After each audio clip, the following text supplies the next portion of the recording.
Welcome to the Brooklyn Podcast with yours truly, Anthony Puccio, my co-host, Colin Helwig, and a special guest, a four-year Nets beat writer for NetsDaily. He covers the Liberty, and he covers everything in between around Brooklyn sports entertainment. Lucas Kaplan. Lucas, how you doing, man?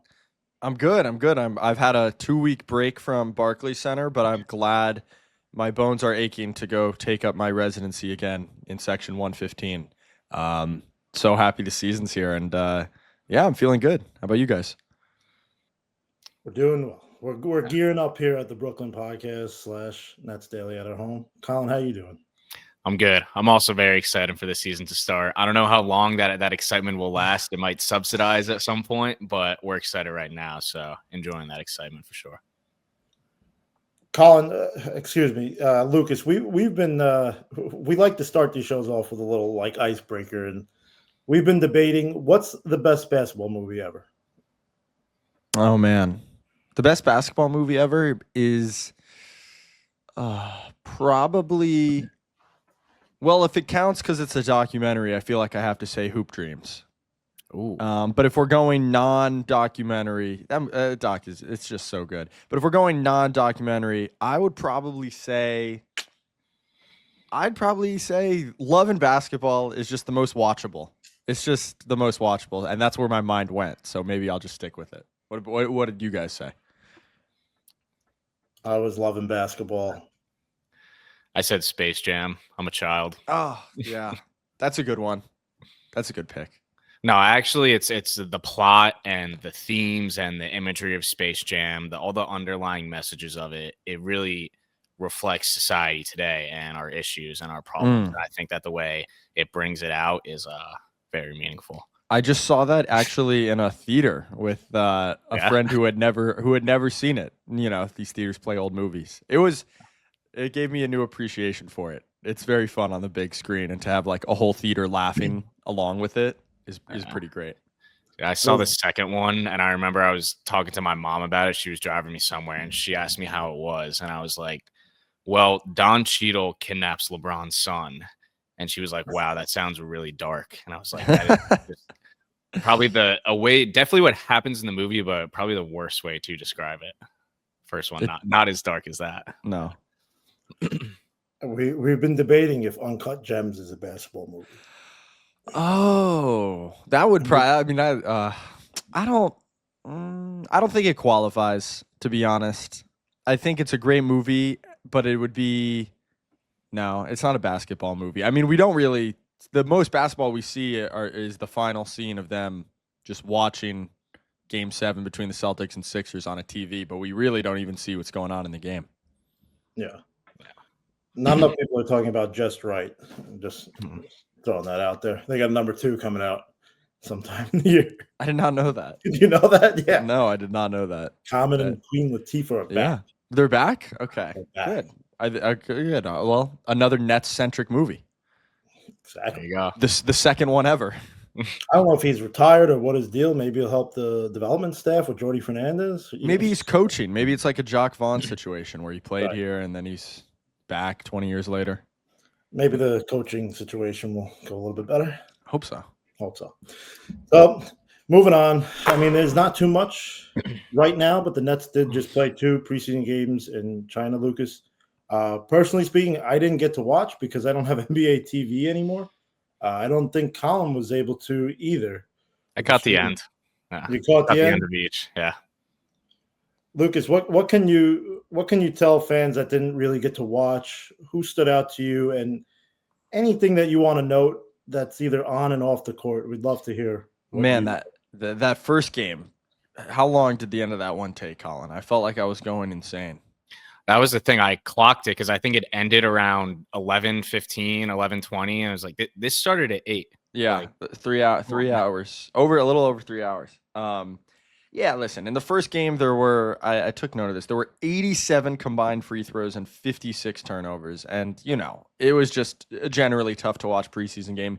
But that being said, I think you really got to see the Nets lean. Jordy's basically talked about you don't have to start from the ground up in year 2, but you kind of can't skip steps. You have to go through the whole process again for the new guys. and to establish that identity at a training camp. And he used the word, it just has to be the same process, but a little bit more efficient.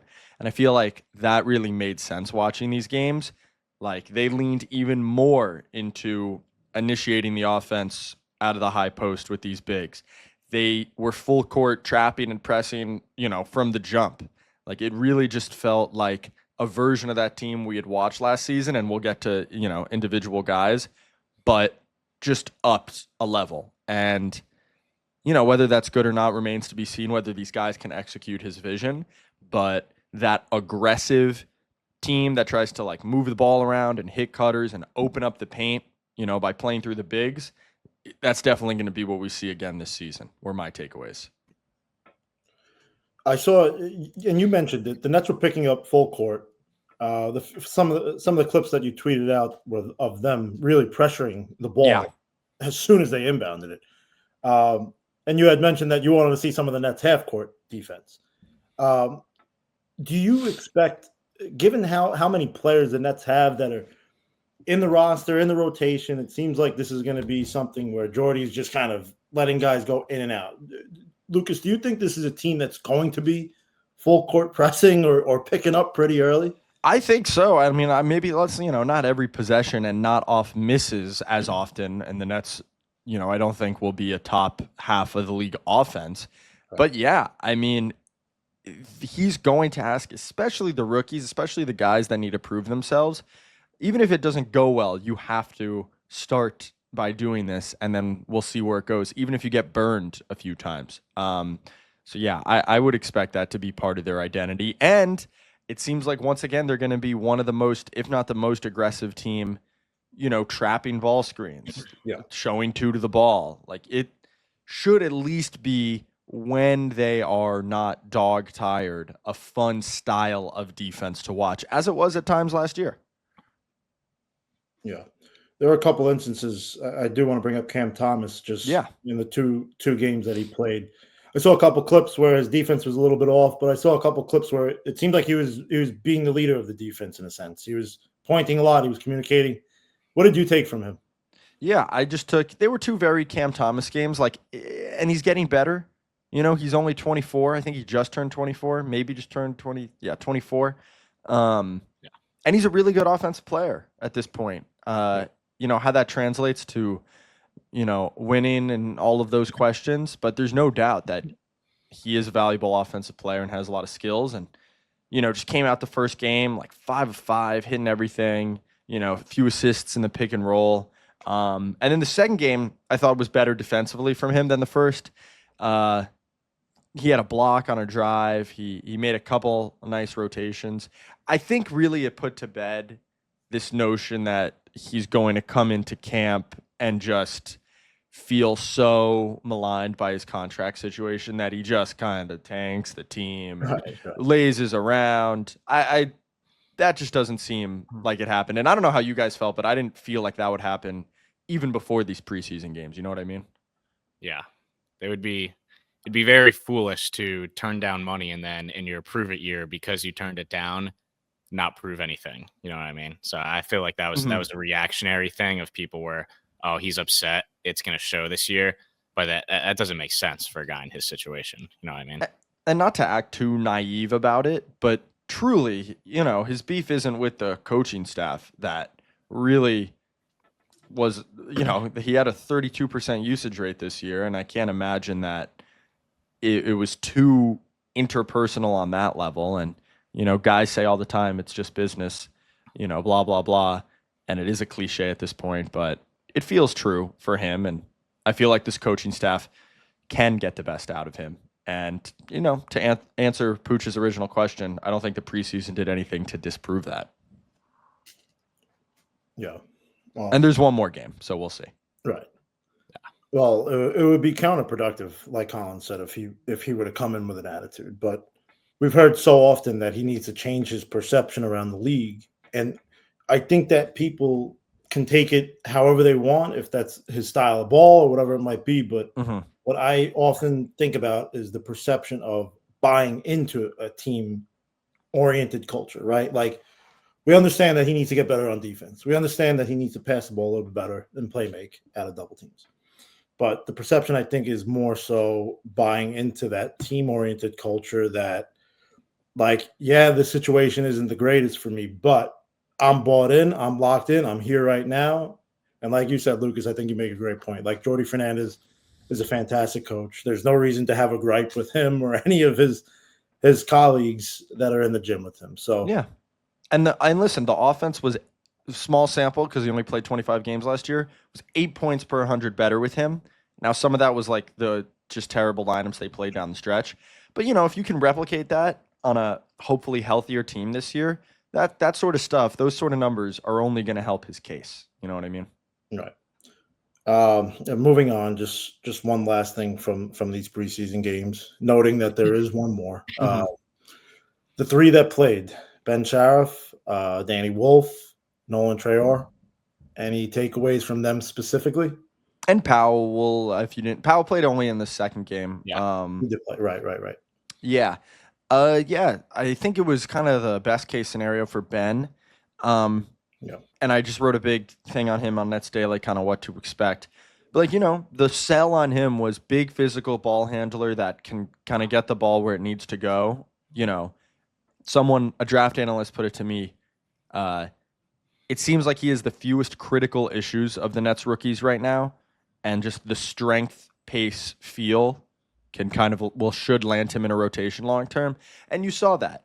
He has 17 assists to 6 turnovers. He had 11 in that second Suns game. And, not all of them were highlight passes, but he did just have a sense of, I can get into the paint pretty under control and get the ball where it needs to go.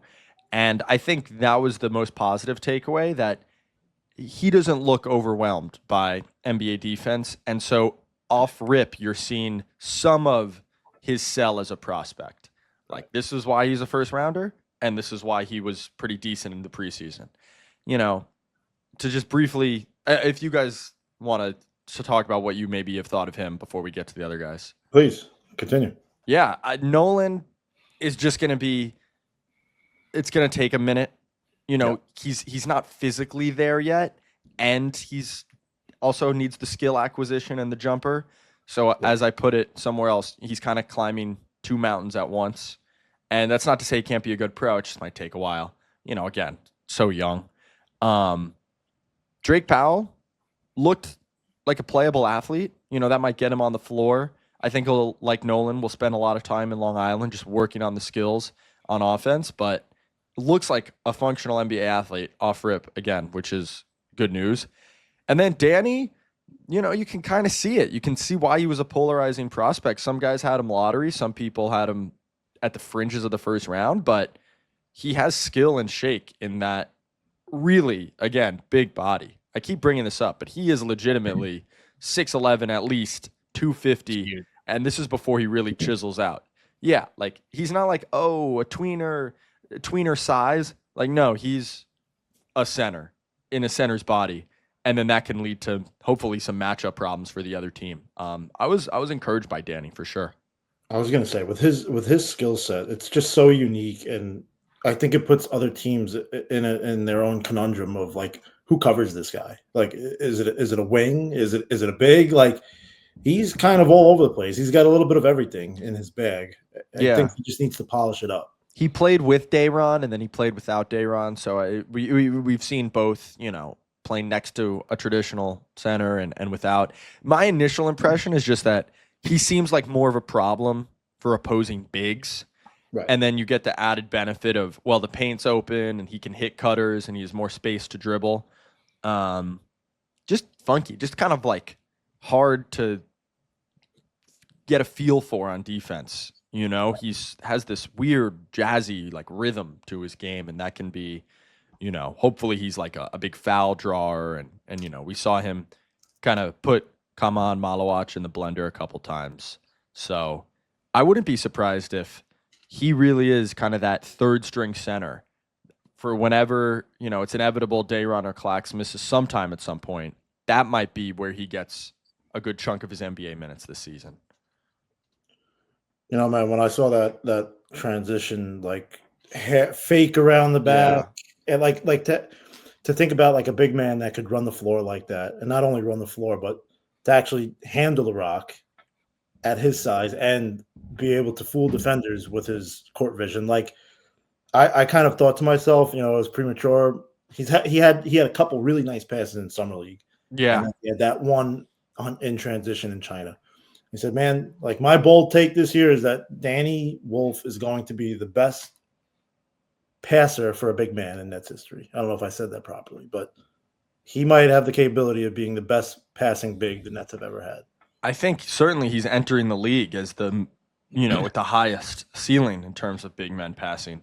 Yeah. It's funny. Yeah. I'm trying to think who his competition would be. I feel like I'm forgetting someone obvious. Maybe we'll see. Dayron's got sneaky good vision. Yeah. Maybe it'll be a 2-man race, honestly. Hopefully. Listen, for everything the Nets have said this offseason, you can kind of say, oh, is this true? You roll your eyes. They fully believe the value of stacking transition and open court playmakers and the value of having 2, 3, 4, 5 guys in a lineup that can get a rebound and push. And when Jordy talks about that, it's not fluff. And then, you just have to hope that those skills compound in the half court. And that's, I think, the bigger question. But no doubt that's part of their, seemingly pretty staunch philosophy in drafting all these guys. Yeah. And as for Jaoir, we heard that he did 5-on-5. Any updates other than that? Not yet. It's funny. I wonder. It'll be interesting to see where he fits in the rotation, considering he really just hasn't done a lot in training camp. I mean, right.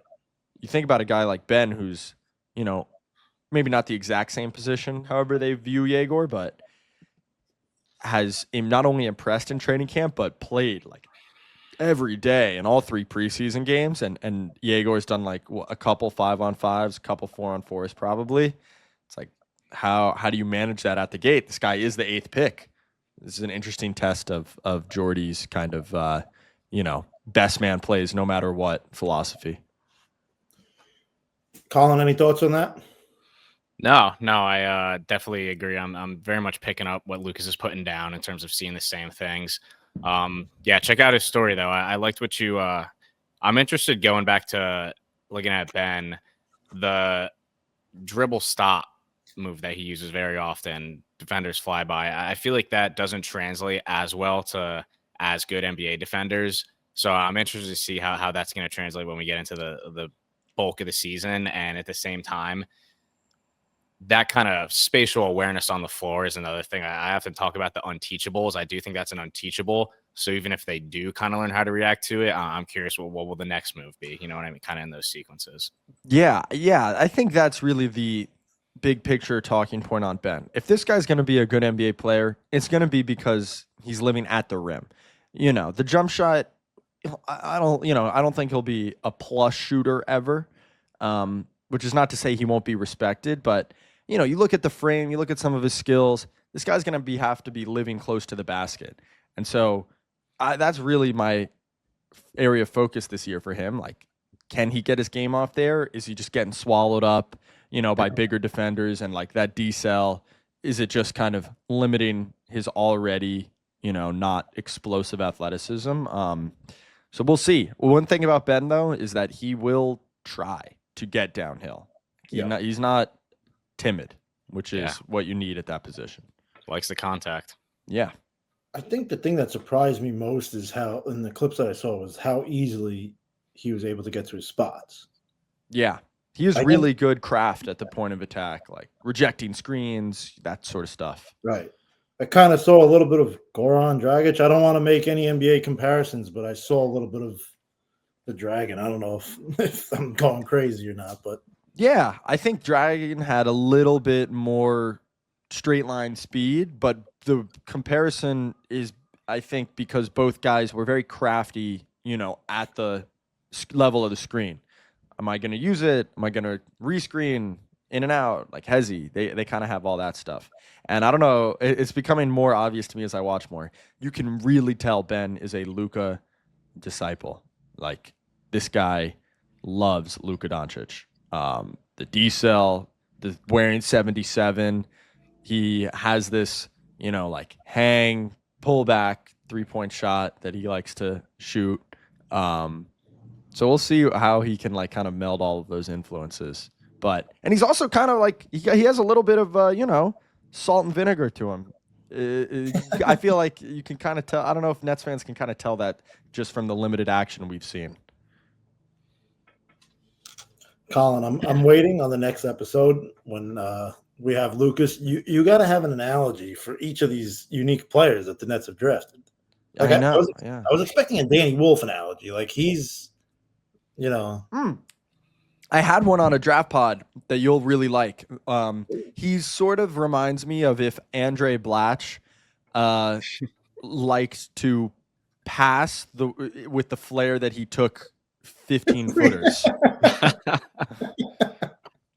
That's like one of those like. Has anyone ever pretty good. said this? Has anyone ever said this sentence aloud before in human history? Questions. Me 2 or 3 times by now, but before that, I don't know. If Andre really liked to throw no look dimes instead of Dirk fadeaways, I could talk about him for a long time. I just got a notification that the Hornets, who are actually the Nets' first opponent, waived former Net Spencer Dinwiddie. Wow. Oh, I didn't see that. The Knicks just lost the backup point guard yesterday, so I'm curious. Oh, that'd be hilarious. That would be very hilarious. Poor Landry Shamet thought he got his roster spot, and then 12 hours later. later. They still have Deuce McBride, right? I don't know if you want him. I don't know if you want to depend on him in a championship window, but not here nor there. I wanted to bring up some breaking news from Shams about a former Net. But if you guys have anything else you want to say about China or the young players, I'm more than happy to hear it. Lucas, your stories have been fantastic, but I do want to hear just your take on Dariq Whitehead and Drew Timme. It's tough. It's really tough. I feel for Dariq. It just, I respect that Sean Marks and the Nets felt like they didn't have to, again, kind of sunk cost theory. Like they didn't feel like they had to hold on to Dariq because they drafted him 2 years ago. It was, I think, kind of clear we've seen what we've needed to see. And 2 years, man, like you fall by the wayside in the NBA. I mean, we saw with Kobe Buffkin, realistically, was he going to be prioritized over these rookies? And, had he really earned more minutes than Tyrese Martin? And I know that might make some Nets fans upset because, Tyrese is 26, but like if he was going to play over Tyrese this year, would that really be merit-based? Or would it be the Nets just trying to salvage this pick? And I think it would have been the latter. And that's why I think it's an example of, obviously it's a failed draft asset, but that is how you should make decisions as an NBA team. You can't go chasing your losses. At some point, you have to cut your losses. And I agree with you. I think I also feel bad for Drew Timme because he seemed to do everything that you need to do at the G League level. And he didn't really get a shot this preseason, but it's the same argument I think you just made is that, like, you're not going to prioritize him over this group of young players. I mean, given what we know about Drew and Dariq, I don't think it's foolish to say the Nets brass had all the information that they needed. Like, they see, especially Dariq, they see him every day. He's played 50 G League games, and like just box score watching, not really what you would love to see from a first round pick. And it would be hard for me to buy the argument. He didn't have enough time. He didn't get the chance to show this. Like, just because he didn't play a ton of NBA minutes doesn't mean that they, didn't see enough. And Drew, we'll see if he can latch on with the Long Island team or if another team wants to offer him a standard contract. But again, you really going to play him over Danny this year? Right. Well, we wish Dariq Whitehead and Drew Timme the best. We've got Lucas Kaplan of NetsDaily.com and Swish Theory on the Brooklyn podcast. Colin Helwig, let's get the games going. All right, so the moment we've all been waiting for. Season starts next week, so let's do some of our season preview stuff. We put this down as rapid fire, but Lucas, I want you to, in a sentence or two or less sentences, feel free to pitch why. But we're going to do MVP, Defensive Player of the Year, Most Improved Player. We're taking out six man because I think we can all agree we have no idea who's going to be coming off the bench, how long they're going to be coming off the bench. It's going to be a conundrum. But why don't you start with your MVP? We'll all do MVP and then we'll kick it down the ladder. But you can go ahead, Lucas. Yeah, I always want to say Nick Claxton, and I just can't get there. I don't think he looked crazy. He led the league in field goal percentage that 1 year. I'm going to be 80 years old remembering that 2023 season. I don't know if he looked like meaningfully better in preseason to me, to the point where I'd pick him, because I think he can be the best player on this team, and he, maybe aside from MPJ on that playoff series, he's peaked the highest. But I'm going to go Cam Thomas. I mean, we can joke about guys that lead their team offensively to however many wins the Nets will have, or, it'd probably be higher if they, were to go for it. But that's hard, and it takes the skill, and there are going to be games where he just wins them because he went off offensively. And I see it being Cam Thomas.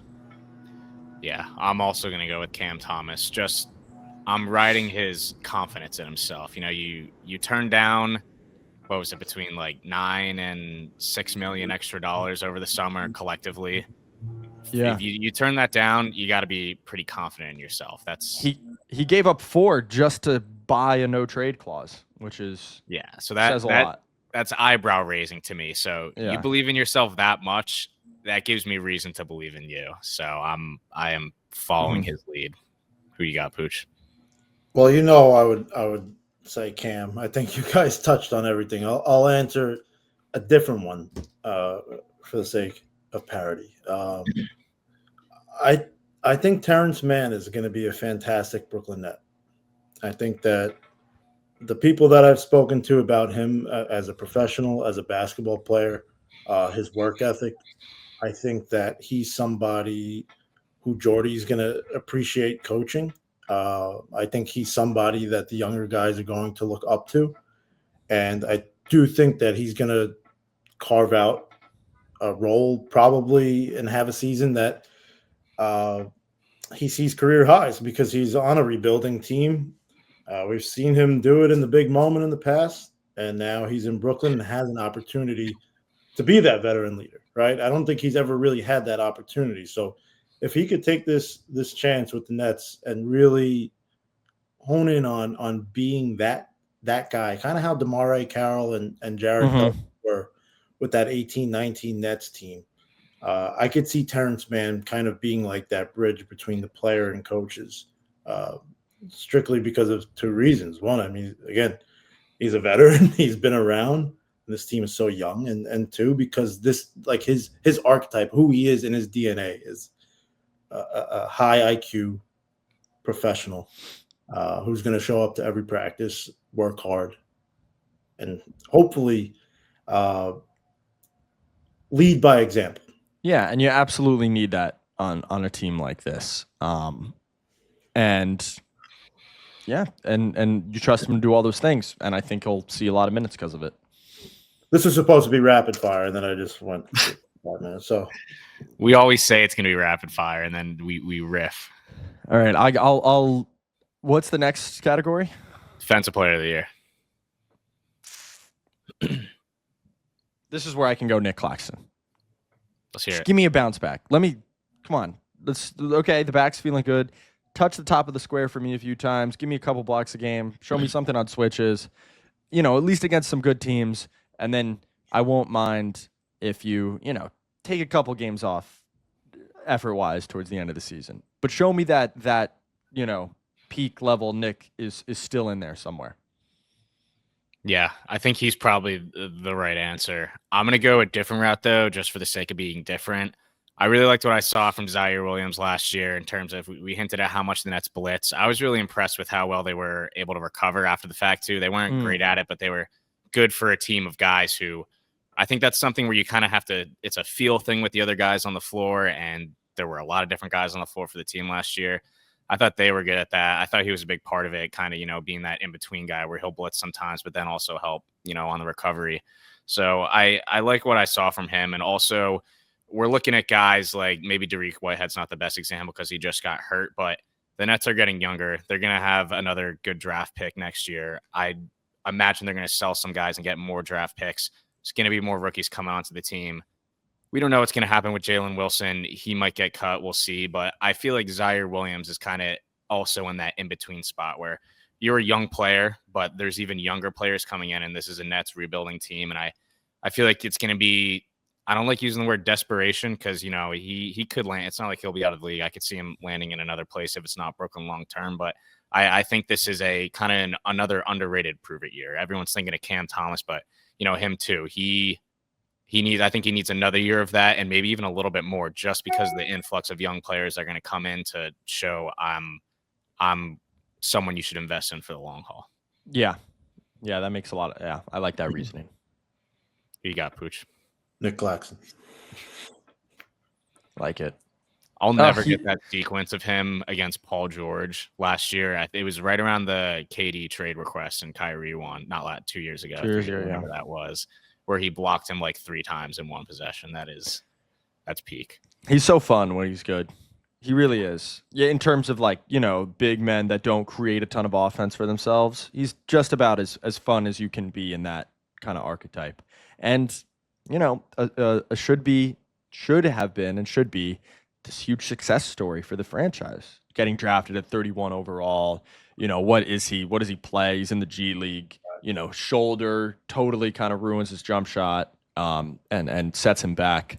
And I'm waiting to see hopefully he gets to bear the true fruits of that labor. And I would love it if he was around for the next iteration of this team that's good and contributing. And, you know, we'll see if that's a possibility.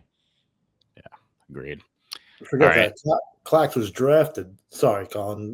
Clax was drafted when the Nets had Jared Allen and DeAndre Jordan too, right? Yeah. Yep. Yeah. Like he started as a third string, somebody that was kind of unsure of his role. The COVID year that got chopped in half was his rookie year. It's tough. I don't think he played in the bubble. Yeah, he was. 2019, 2020. Yeah. Yeah. Yeah, I think that was when he was going through the main shoulder stuff. That's why he didn't play there. All right. Most improved. Give me Noah. And I want it to be Noah, and he's kind of an obvious candidate for this, but give me Noah Clowney. He genuinely looks way bigger. And, you know, it hopefully seems like that kind of helps his shot, which is not really how it goes. But, you know, that 3-point shot is just looking real simple. He looks like a 6'10" buff guy shooting it, where it's just a little flick of the wrist and confident in it. And hopefully this just, you know, I've talked myself more and more into his season really got derailed last year by 4 ankle injuries, and he wasn't quite as impressive as you would want him to be when he wasn't hurt, but that's just really hard to have a season that never really gets off the ground.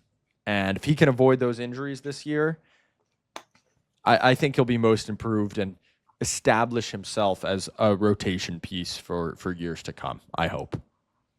Yeah, I feel like every offseason with every team, there will always be reports about this guy gained like 5 pounds of muscle, or this prospect grew like 2 inches over the summer, and it's all like fluff. It's like a walking like NBA Central post. Like there's no like validation. Noah Clowney looks stronger, 100%. He is. Yeah. He is. I mean, you noticed it. That's legit. Yeah. You noticed it at the gym, you know, and then you watch on the screen and you just see he looks way different than he did on the screen last year. And yeah, I mean, that should make a big difference for his game. It's not just like training camp fodder, I don't think. Yeah. I originally was thinking Dayron. There's just so many facets of his game that I just happen to be a fan of, whether it's the passing or, you know, added the shooting a little bit last year. I just think he's a smart player. He was able to correct, you know, for a while, I think he had trouble between I'm going to go for this block and just totally take myself out of rebounding position. I think he got a lot better at that last year. However, I think it's so obvious that it's almost underrated now. The answer is Michael Porter Jr. So that's what I'm going to go with, just because I think the volume is going to be there. And if the Nets are anywhere close to like a winning team, he's going to be a candidate for the NBA award. Don't think that's going to happen. But if say they are in play-in talks, like Yeah. that's what the conversation is going to be. Yeah. Yeah, on the latter. I want it to be Noah Clowney. I agree with Lucas there. I think it'll be Michael Porter Jr. for exactly the reason why Colin said it.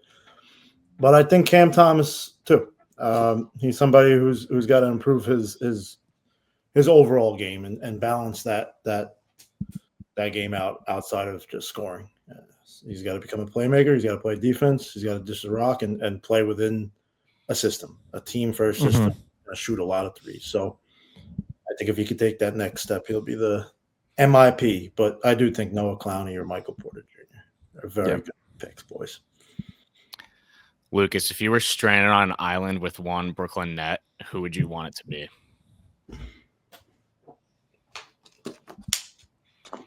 Who's giving you the best chance at survival, Lucas? Oh, am I maximizing survival? Okay, I think maximizing just kind of who would I would enjoy socially and annoy me the least would probably be Jaoir. Just, you know, he could have some nice existential conversations, and I think he would be very willing to go collect firewood and whatnot. That's big. It's a team player right there. Yeah, and he'd say some funny thing. He's just like he's one of the first NBA players that's actually made me feel like old. I'm like, wow, he's such a baby. But if I'm maximizing my chances of survival, I think I would go, and this is without really knowing this guy yet, I think I have to go Haywood Highsmith. He just seems like a guy that, based on, limited interactions with him, very, no frills, about his business, very resourceful on the court. I can only assume he's that way off the court. I think Haywood Highsmith would give me the best chance at survival. It's good picks. He's got you got one Pooch, or do you think we want to try to squeeze in a draft here before we call it? Day'Ron Sharp, but I'll just keep it at that. Strong guy. He can help. He's tall. He can help me. Lighten the mood. Yeah. They always say in all the social media videos that they do, who's the funniest guy, who's the class clown. They all say Day'Ron. Exactly. And you can see why. Yeah. You can have some fun and maybe survive. We'd be like Freak the Mighty. All right, so we're gonna breeze through this because Lucas has a very important meeting with our coach very soon. But Nets drafted a ton of passers this year, so our tradition, we always close out with the draft. I thought it would be fun if we could snake draft all-time Brooklyn Nets passers. I put a little word bank in the chat that should help you guys out. I warn you, there's a bit of a cliff after the first couple names, but we're gonna make it happen anyway. Lucas, you got the first pick, and then we'll go from there. I mean, I have to go Jason Kidd to start. You have to. I have to, and I'm going to. I will go Jason Kidd to start. Honestly, almost maybe becoming an underrated passer all time. Truly one of those tier 1 passers ever. And you can, debate the playmaking and the scoring and blah, blah, blah, but very few could pass. I mean, yeah, he's in the tier 1 of NBA passers all time. Pooch, you want to, or should I take it? Go ahead. I will take James Harden. Nice. Pooch probably wouldn't have taken him anyway. Pooch has got a little bit more brand loyalty than I do in these drafts. No, I was gonna go James Harden. But give me D. Will. We saw him in China. He's back with representing the Nets organization. Give me D. Will. He was a great passer when he actually had scorers around him. Yeah. All right, you got the wraparound, Pooch. So who you got next? I got D. Will, and I got who? It's not very easy. This is one of the tougher ones. Let me see. D. Will, pick one. Give me D. Low with pick 2. You got a nice blend of flair and kind of consistency. Right. I'll take Starbury. Low volume, but high per game. Averaged 8, almost touching 9 assists his first year with the Nets. Now he pounded the ball a lot to get there, but Yes. average 9 nonetheless. I will take a mix. I'll try to go the pooch route, take a mix of flair and kind of consistency. Give me Kenny Anderson. I want all the no looks, the behind the backs, the lookaways, and I will also then go with Sam Cassell. I'll give a little. I'll stay kind of old school Brooklyn Nets guards or New Jersey Nets guards, I should say. Yeah, I'm feeling good about those guys. Averaged 8 assists. His second full year with the Nets. Good picks. I'm gonna take Spencer Dinwiddie. Asterisk. Those like 3 weeks when he first came back to Brooklyn for a second time, you were dropping dimes. Yeah. Not the playoffs where he threw the ball over Nick Claxton's head every other time. those 3 weeks after February, then he was dishing. All right, Pooch, your last 2, I think. 2? Yeah, because it wraps, and then Lucas will close us, right? 4 rounds. We got to get out of here soon anyway. Yeah. Well, all right. No, we're not talking Philly Ben Simmons. We're talking Brooklyn Ben Simmons. Believe so. All right. Michael Ray Richardson. I think he averaged about 7.5 assists. He was a fantastic passer with the Knicks, especially. Give me Michael Ray Richardson and Sam Cassell. I took Sam, but Michael's a good. Sam. Yeah. Michael probably shouldn't have fallen this far. Yeah. You got Kyrie, Devin Harris, Vince Carter, and did you take Ben Simmons or is that it? No. All right. So we got 4. We got those 4 left. I started toxic. I'll close toxic. I'll take Kyrie. He when the big 3 was humming in 2021, he had some assist numbers that jumped off the page, definitely for sure. Maybe it wasn't too consistent because he would have his nights where it was just like, all right, I'm going to get 30 efficiently in isolation, but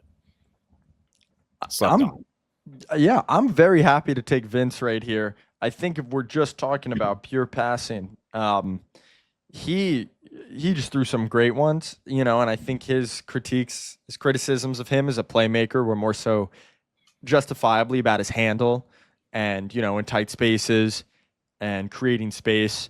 But when he picked up the ball to pass, he threw some absolute dimes. And then I suppose our last one is it Devin or Ben? I'll take Ben. He's the most willing passer on this list. Yeah. And my other 4 guys can score a little bit. So we're gonna have a little team of passers that really keeps the ball popping. You have a formidable starting 5. Yeah. Ben Simmons at the 5. It lives. Okay, so we're doing 5. So we're going back one more. Yeah. I always get confused when we do this, despite I'm the one who's supposed to run this. Don't worry about it. Who's left? Is Devin Harris still available? Yep. Devin Harris. Go ahead, Pooch. I want to make sure Lucas doesn't lay it. I think I got 2 left. Rip it. Danny Wolf and Jaeger Damon. Yeah. I was going to say, honestly. No, go ahead. Sorry. I'm trying to think of the last Cam Thomas. Cam Thomas is the clear answer. Hey, it might be.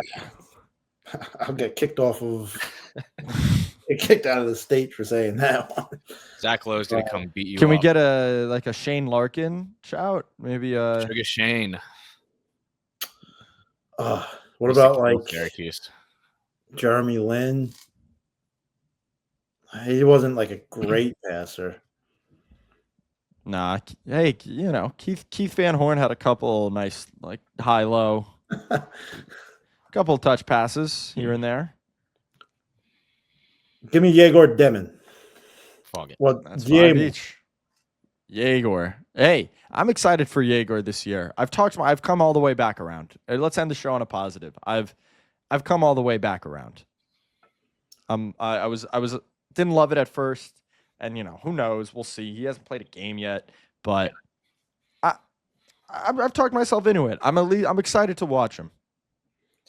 It was But, reassuring seeing him drain those threes in some of these. Yeah, it was it's silly. It doesn't mean much, but it was a nice intro and kind of quelling some of the fears of Nets fans. Right. seems like a very wholesome dude too, just based Yeah. on social media and the limited reactions we've had with him, which makes you an easy guy to root for. Yeah, I think so. Lucas has got to run. He's going to be speaking with Jordy Fernandez and have some news. Follow him on Twitter. Lucas, where can we find you? Yeah, Lucas Kaplan, NetsDaily, Swish Theory, Basketball Insiders, all that social media stuff. Appreciate you guys having me on. We'll have to do this again when the games actually start. Yes, sir. Thank you so much for coming on. It's always a pleasure. We apologize for keeping you a little bit past your meeting time, Oh, of course. but again, Loved it. All right. See you guys soon. all right, brother. Be well. Thanks, Lucas.